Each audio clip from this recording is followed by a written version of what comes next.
Isipin mo ito may isang malaking political manhunt na nangyayari ngayon sa bansa. Oo, malaking issue talaga yan ngayon. 'Di ba? Tapos lahat ng tao parang nakaabang sa balita, naghihintay sa mga pulis, sa mga official press conference ng gobyerno. Or kahit yung mga leaks mula sa investigasyon, inaabangan din. Exactly. Kasi inaasahan natin na ang politika parang open book yan eh. May proseso, may ebidensya, may lohika. Tama. Pero paano kung yung pinaka-pinaniniwala ang sagot ng isang grupo ng tao, hindi nang galing sa isang investigador? Paano kung galing ito sa isang lalaking nananinip tungkol sa isang asul na isda at isang batong hugis kulungan ng ibon? Grabe, mapapahinto ka talaga eh. Parang, wait lang, anong nangyari sa logic natin? Oo, biglang nawasak yung inaasahan nating daloy ng balita. Kasi bigla tayong pumasok sa isang mundo kung saan pinaghahalo yung masalimuot na politika natin at yung mga pahayag ng isang modernong faith healer. Isang taong nag-aangkin na may direktang linya siya sa Diyos. Ang lala nung banggaan na yun. Dalawang magkaibang mundo na bihirang mag-cruise. Bihirang-bihira talaga. Kaya para sa iyo na nakikinig na yan na baka naghahanap ng kasagutan kung paano ba nag-ooperate ang ganitong klaseng pag-iisip, ihanda mo ang sarili mo. Sa malalimang paghihimay natin ito, bubusisiin natin yung mga dokumento, videos at mga pahayag mula kay Narciso Ulalo. Oo, kailangan nating himayin niya ng maigi. Partikular nating tatangakayin yung naging reaksyon niya doon sa balitang pagkakahuli di umano kay Zaldico sa Portugal noong Abril 17, 2016. Ayan, yan yung main event natin. Pero teka lang, bago tayo lumalim, gusto ko lang maging napakaklaro sa'yo para wala tayong miscommunication. Oo, napakahalaga ng context setting natin dito. Kailangan nating linawin na yung mga pangalang mababanggit natin sa politika, tulad ni na Pangulong Bongbong Marcos, Zaldico, Claire Castro, maging yung mga senador. Pati na rin yung mga mabigat na paratang, di ba? Oo, yung mga paratang ng katiwalian, sabuatan, o yung sinasabi nilang lutong investigasyon, lahat ng yan, direktang nanggaling lang sa mga dokumento at video ni Narciso Ulalo na sinusuri natin ngayon. Tama, nagre-report lang tayo. Wala kaming kinikilingan dito. Hindi kami pabor sa administrasyon o sa oposisyon at definitely hindi rin namin sinasabi na totoo ang mga pananaw o paratang na ito. Exactly. Ang trabaho natin ngayon ay hindi para maging judge or jury. Oo, tayo ay parang mga decoder lang. Kumbaga, gusto nating maintindihan yung mekanismo. Bakit ba effective ang ganitong klaseng mensahe sa maraming tao? Okay, simulan natin sa pinakaugat. Bago natin intindihin kung bakit pinapakinggan yung opinion niya tungkol kay Zaldico, kailangan muna nating i-establish kung sino ba talaga itong si Narciso Olalo. Sino ba talaga siya sa paningin ng mga tagasunod niya? Kasi sa mga dokumento, ang tawag niya sa sarili niya ay number one instrument na pinili daw ng Diyos. At faith healer siya. Oo, faith healer, pero kakaiba. Yan nga yung nakapukaw ng atensyon ko eh. Hindi ito yung typical na faith healer na parang may mga binubulong na orasyon o kaya may physical na ritual, di ba? Wala siyang ginagawang ganon. Boses lang daw ang gamit niya. At ang pinaka-wild dyan, libre. Walang bayad, ni isang sentimo. Utos daw kasi ng Diyos yun eh. Oo, utos daw. At alam mo, dyan nagsisimula yung pagbuo niya ng absolute trust. Oo naman. Kasi kapag ang isang tao nag-aalok ng pagpapagaling na walang hinihinging kapalit, nawawala agad yung uno ng depensa natin na, scammer lang to, gasto lang ng pera ko. Right, nakakababa agad ng guard yun. Sa isip nung tagasunod, kung hindi siya nagpapayaman, ibig sabihin, totoong intensyon niya. Ibig sabihin, totoo yung kapangyarihan niya. Ang galing, no? Parang ginamit niya yung kawalan ng presyo bilang pinakamataas na uri ng currency. Yung tiwala. Tiwala. Pero hindi lang sa healing nagtatapos yung claims niya eh. Meron siyang tinatawag na power of mind. Yan. Yan ang mabigat. Hindi daw ito simpleng pagbabasa lang ng isip Ang claim niya, kaya niyang makita ang buong kwento ng buhay mo at lahat ng kasalanan mo. At ang pinaka-mind-blowing, kaya din daw niyang makita yung mga kasalanan kahit ng mga taong matagal nang patay. Oh, kahit wala na sila. Kasi naisip ko kung uupo ako sa harap mo tapos sasabihin mong, alam ko yung mga tinagong kasalanan ng lolo mo nung 1980s. Paano mo naman i-disprove yun, di ba? Hindi mo maidi-disprove. At yun mismo ang point. Kapag inaangkin mo yung kakayahang makita ang kasalanan ng mga patay, inilalagay mo ang sarili mo sa isang posisyon ng ultimate authority. Kasi walang pwedeng mag-fact check sa'yo. Wala talaga. At para sa isang taong naghahanap ng espiritual na gabay, nakaka-overwhelm yung ganyang klaseng kapangyarihan. Oo nga eh. Nagiging tulay ka hindi lang sa Diyos, kundi sa mismong nakaraan, kasalukuyan at hinaharap nila. Nagiging sentro ka ng universe nila. At yung universe na iyon, hindi na lang nakakulong sa isang kapilya sa probinsya. Ito yung isa pang nakakaloka para sa akin. Ano yun? Nag-shift na tayo mula dun sa mga traditional na propeta na parang kailangan mo pang akyatin sa bundok, 'di ba? Papunta sa isang open source spiritual guide. Oo, kasi nasa internet na siya. Gagamit siya ng YouTube, Blogger, Instagram, Facebook Live, tapos Zoom pa. Parang nakikita ko yung disconnect dun. Anong klaseng disconnect? Parang ang weird lang na yung mga mabibigat na konsepto tulad ng kaligtasan ng kaluluwa at second coming ng Diyos, ikasabay mong nakikita sa feed mo habang nag-i-scroll ka ng mga memes o naglalike ka ng picture ng aso at pusa. Actually, yung contrast na yun, ang mismong nagpapalakas sa mensahe niya. Paano nangyari yun? Kasi yung teknolohiya, tinatanggal nito yung distansya at formalidad eh. Nung araw, yung paglapit sa isang taong banal, parang malaking event yan. May prosesyon, pilgrimage. Oo, kailangan mong paghandaan. Ngayon, nasa loob na siya ng kwarto mo. Nakatingin siya sa camera ng phone mo, kaya pakiramdam mo ikaw mismo ang kinakausap niya. Lalo na sa Zoom, real-time yon. Oo nga no, live. Kaya kapag nagbitiw siya ng mga babala tungkol sa katapusan ng mundo, hindi na lang iyon parang kwento mula sa isang lumang libro. Nagiging kagyat siya, urgent.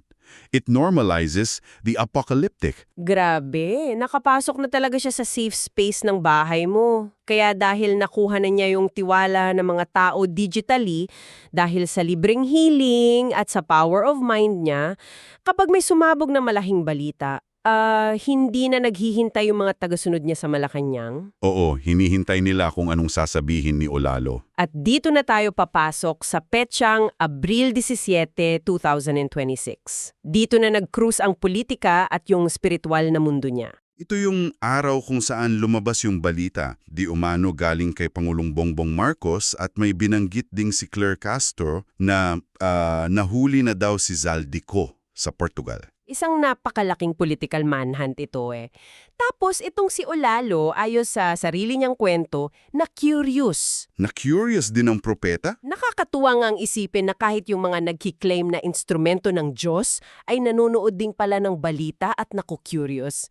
Kaya ang ginawa niya, nagtanong siya sa Diyos. Tinawag pa nga niyang best friend yung Diyos. Oh, best friend ang tawag niya. Sabi nga, totoo kaya na nahuli na nila si Zaldico? At ang sagot ay hindi dumating na parang clear message na oo o hindi. Hindi ganun kasimple. Binigyan siya ng panaginip nang makatulog siya. At gusto kong i-describe natin itong panaginip na ito para sa mga nakikinig kasi napaka-surreal niya talaga. Go ahead, ilarawan mo. Nasa dagat daw siya, namamana ng isda. Spearfishing. Tapos nakita siya ng malaking bato, pero yung hugis ng bato, parang kulungan ng ibon. Napaka-specific ng visual details na typical sa mga visionary accounts. Tapos, sa paligid nito, may kumpol ng napakaraming maliliit na isda na kulay asul. At nung pinana daw niya yung bato at sumablay siya, biglang may lumabas na isang malaking isdang kulay asul din na nagtatago pala dun sa loob ng bato. Okay. Nung kukunin na sana niya uli yung pana niya, itong malaking asul na isda, biglang sinunggaban ng kamay niya. Grabe, umatahe pa. Napaatras siya. Tapos, niredy niya ulit yung pana niya, naghihintay na lumabas ulit yung isda, tapos bigla daw siyang nagising. Nabitin yung panaginip. Oo. At pagkakagising niya, ang naging conclusion niya kagad ay, Hindi totoong nahuli na nila si Zaldico. Nagsisinungaling si Marcos. Ang bilis ng deduction niya doon, ha? Teka lang aminin ko, medyo sumasabog yung utak ko rito. Kailangan ko talaga tong i-push back sa'yo. Sige, paano? Paano natin i-bridge yung gap na yun? Paano tatanggapin ng mga tagapakinig natin ngayon o kahit nung mga followers niya na ang sagot sa isang malaking political manhunt ay isang aggressive na asul na isda at isang batong hugis birdcage? Ang layo nung talon ng lohikay. Para kasi sa ating mga sanay humingi ng empirical na ebidensya, talagang mukha itong absurd. Parang bakit hindi na lang sabihin ng diretsahan, di ba? Yun nga isang oo o hindi lang sana. Ngunit kung titingnan natin yung kasaysayan ng mga relihiyon at espiritual na kilusan, yung panaginip at metapora, yan yung pinaka-classical na paraan ng banal na komunikasyon. Talaga ba? Oo. Sa paniniwala nila, ang Diyos ay hindi nagsasalita na parang nagbabasa lang ng press release. Gumagamit siya ng mga simbolo. At meron itong napakagandang psychological function Ano yun? Nangangailangan ito ng interpreter. Kung diretsahan yung mensahe, kahit sino pwedeng makabasa at makaunawa. Pero dahil nakakode ito sa pamamagitan ng asol na isda at hugis birdcage na bato. Tanging siya lang ang makakapag-decode. Tumpak. Tanging ang number one instrument lang ang pwedeng mag-decode nito. Pinapatibay nito yung posisyon niya bilang lag-isang tulay papunta sa katotohanan. So yung pagiging malabo ng panaginip, parang it's not a bug, it's a feature? Exactly. Kailangan malabo para kailanganin ka. Para paliwanagan sila. At hindi nga niya binigo ang mga followers niya dito Hindi niya iniwan sa ere yung asol na isda. Pinaliwanag niya ng detalye. At dito na siya nag-umpisa gumamit ng mga salitang napaka-political. Dito na nag-shift yung tono niya. Ayon doon sa video niya, yung malaking asul na isda na nagtatago, yun daw si Zaldico. Yung maliliit na isda sa paligid, yun yung mga kongresista, senador, at kakampi ng administrasyon. At yung kulay asul, hindi lang yung random na kulay sa panaginip niya. Oo. Ito yung pinaka-wild na mental gymnastics para sa akin Bakit asul? Kasi daw, Blue Ribbon Committee. Ang galing nung pagkakakonekta niya. Binanggit pa niya sina Lacson at Soto, tapos idinugtong niya na may kinalaman daw ito sa flood control na proyekto at sa mga pondo na posibleng ibunyag o ikanta ni Zaldico. Grabe yung pattern matching na ginawa niya mula sa panaginip na isda. Napunta tayo sa Senate hearings. Ito yung tinatawag natin sa psychology na apophenia Yung paghahanap at paggawa ng koneksyon sa mga bagay na wala namang direktang ugnayan. Apophenia. Okay. Pero sa isip ng isang tagasunod, hindi ito apophenia. Isa itong parang henyong pagpapakita ng malalim na kaalaman. Paano niya ipinaliwanag yung bato? Ang paliwanag niya rito, yung batong hugis kulungan ng ibon, yun ay nagre-representa sa pagkakakulong. Pero dahil nagtatago lang yung isda at sinunggaban pa siya. Ibig sabihin, hindi siya nahuli. Ang interpretasyon niya ay pinag-uusapan na ng mga politiko nung mga maliliit na isda kung paano ilulusot si Zaldi nang hindi sila nadadamay. Ang buong pagkakahuli daw ay isang palabas lang. Luto na? Scripted daw para magmukhang may ginagawa ang gobyerno. Alam mo, yung metaphor na ginagamit ko sa utak ko para maintindihan ito, para itong isang elaborate na magic trick na may front stage at may backstage. Oo, maagandang analohiya yan. Sinasabi ni Ola Lalo sa mga tao na huwag kayong tumingin sa front stage dun sa press conference ng gobyerno, ilusyon lang yan. Ako nakikita ko yung backstage sa pamamagitan ng mga panaginip ko at sasabihin ko sa inyo yung totoo. May script sila. Napaka-effective nung ganyang narrative kasi natural na naghihinala ang mga Pilipino sa mga politiko Oo, laging may duda tayo pagdating sa ganyan. Binibigyan lang niya ng boses at spiritual na validation yung mga existing na hinala nila. Kino-validate niya yung pre-existing na mistrust ng tao sa gobyerno. Makes sense. Pero dito niya ginawa yung pinakamatalinong hakbang. Hindi siya nakontento sa espiritual na panaginip at chismis sa politika. Gumamit siya ng isang argumento na napaka-verifiable. Isang argumentong technical. Oo. Ito yung part na talagang napasabi ako ng, wait, what? Kasi bigla siyang nag-shift from dream interpreter to immigration expert. Biglang nag-iba yung role niya, di ba? Ayon doon sa balitang kinu-question niya, nahuli raw si Zaldi na nagta-travel ng walang dokumento. Tapos, itong si Olalo biglang naglapag ng napaka-practical na facts. Sabi niya, may informasyon na may Portuguese passport itong si Zaldi ko. May hawak siyang passport. At nagbigay siya ng napakaklinaw na halimbawa tungkol sa open borders ng Europe. Sabi niya, kapag may passport ka na pasok sa European Union, pwede kang mag-travel sa iba't ibang bansa doon na hindi ka laging hinahanapan ng passport sa bawat border. Oo, yung rules ng Schengen area. Parang karanasan daw niya sa Australia. Tatawid ka lang from Melbourne papunta sa ibang state, ID lang daw ang kailangan. Kaya imposible raw na mahuli dahil walang dokumento. At alam mo ba, dinagdagan pa niya ng isa kang layer ng logic. Ano yan? Kung totoong nahuli si Zaldi sa Portugal dahil sa immigration violation, dapat ang immigration police ng Portugal ang unang nag-anunsyo nito sa media. Oo nga, no? Hindi yung gobyerno ng Pilipinas ang nauunang mag-post sa social media. 'Di ba? Ang galing nung naisip niya na yon.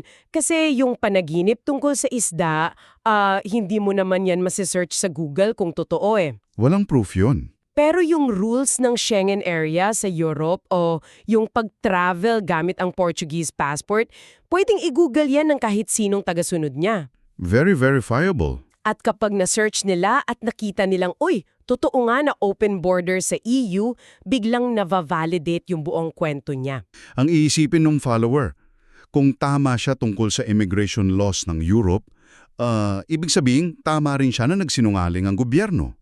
At ibig sabihin din, galing nga talaga sa Diyos yung panaginip niya. Exactly. Yan yung brilliant na paghabi ng dalawang magkaibang mundo.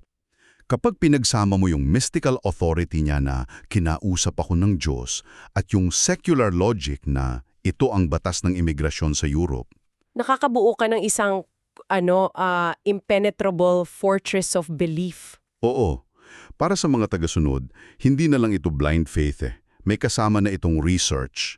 Kaya kapag nakipagtalo sila sa mga hindi naniniwala, hindi lang nila pwedeng sabihin, sabi kasi sa panaginip eh. gagamitin nila yung European border laws bilang bala. Binigyan niya ng armas na lohikal ang kanyang espiritual na kilusan. It makes perfect sense now, kaya pala ang tibay ng kapit ng mga tao sa kanya. Pero alam mo, habang ine-enjoy natin tong paghimay sa immigration logic at mga conspiracy theories. Bigla na naman niya tayong babaliktarin. Oo, kasi bago matapos yung pahayag niya, bigla siyang bumalik sa core agenda niya. At parang nakalimutan na natin sandali na faith healer at spiritual guide pala siya. Nilabag niya yung ultimate trump card niya. Ang kanyang misyon mula sa Diyos at may kasama itong napakabigat na ultimatum. Dito na natin makikita yung tunay na bigat ng lahat ng pinag-uusapan natin. Bago niya isara yung usapin tungkol kay Zaldico, hinamon muna niya ang gobyerno. Paano niya hinamon? Sabi niya, kung totoo talagang nahuli niyo na siya, ilabas niyo sa media. Ipakita niyo sa taong bayan. Nagbiro pa nga siya na baka pwede nilang pag-usapan sa Zoom meeting ng grupo nila sa daratang na linggo. Nagbiro pa. Parang ipinapasok niya sa normal na conversation yung isang napakabigat na political demand. Pero yung biro sa Zoom meeting, preparation lang pala para sa totoong suntok niya. Kasi pagkatapos nun, nagbasa siya ng mensahe na direktang galing daw sa Diyos. At dito, iiwan na natin ang politika at yung mga asul na isda. Oo, ang eksaktong mensahe niya para sa mga hindi naniniwala ay ito. Pag hindi maniniwala ang tao sa mga mensahe ko na pinararating mo, mangyayari ito para sabihin nila na totoo pala ang pinarating mo pero huli na ang lahat. Kaya sabihin mo sa kanila, laging handa. Grabe yung huli na ang lahat, nakakakilabot eh. At hindi lang ito basta pananakot ha, may kasama itong action plan. Anong action plan? Sa parehong dokumento, sinabi niya na may 3 bagay na hinihingi ang Diyos sa tao. Una, magsisi sa mga kasalanan. Pangalawa, i-renew ang buhay Kristiyano. At pangatlo, magkaroon ng matinding pananampalataya. Okay, very typical na religious request. Oo, pero kapag tiningnan mo ng mabuti yung structure nito, ito yung pinaka-masterclass ng paggamit ng tinatawag nating comfort and fear dynamic. Paano iyon gumagana sa utak ng isang tagapakinig? Kasi parang ang hirap ipag-reconcile nung dalawa, di ba? Paanong mahirap? Kasi sa isang banda, libreng pagpapagaling at paglilinis ng kasalanan. Napakagaan sa pakilamdam. Tapos sa kabilang banda, huli na ang lahat at may paparating na kapahamakan. Magkatuwang ang dalawang yan eh. Hindi pwedeng isa lang. Kung puro ginhawa lang ang ibibigay mo, walang sense of urgency yung tao. Oo nga, tatama rin sila. At kung puro takot lang, lalayo naman ang tao dahil masyadong mabigat. Pero kung pagsasamahin mo, Luminikha ka ng isang psychological trap. tumpak, pinapakita mo muna na yung mundo sa labas, ang politika, ang balita, ang lipunan ay puno ng kasinungalingan, luto at katiwalian. Tapos, ikaw ang nag-aalok ng nag-iisang ligtas na espasyo. Gets ko na. Inaalagaan mo sila sa pamamagitan ng libreng pagpapagaling, binibigyan mo sila ng community sa Zoom, tapos saka mo sasabihin, kung iiwan nyo ako, kung hindi kayo maniniwala, doon kayo mapupunta sa kapahamakan. At huli na ang lahat. Ang resulta nun is isang follower na hinding-hindi na aalis dahil ang tawing kaligtasan nila sa magulong mundo ay nasa sa iyo. Eksakto. Wow! Literal na ginawa niyang lifeboat ang sarili niya sa gitna ng isang napakalaking bagyo na siya rin ang nag-predict na darating? Napakagandang buod niyan. Kung titingnan natin yung buong biyahe ng usapan natin ngayon, napakalinaw na ng strategy eh. Nagsimula siya bilang isang accessible na spiritual guide sa Facebook Live na nagpapagaling ng libre. Ginamit niya yung tiwalang iyon para questionin ang balita sa pamamagitan ng panaginip tungkol sa isda. At binigyan niya ng bigat ang panaginip na iyon sa pamamagitan ng paghahalo nito sa totoong batas ng imigrasyon sa Europe. Pati na rin yung mga paratang laban sa Blue Ribbon Committee. Ginawa niyang matalino at verifiable yung mga claims niya sa mata ng mga followers niya. At sa huli, para maibaba niya yung totoong hammer, ang ultimatum na kaligtasan o kapahamakan. Alam mo, may isang nakakapukaw na kaisipan na naiwan sa isip ko habang kinokonekta natin lahat ng ito eh.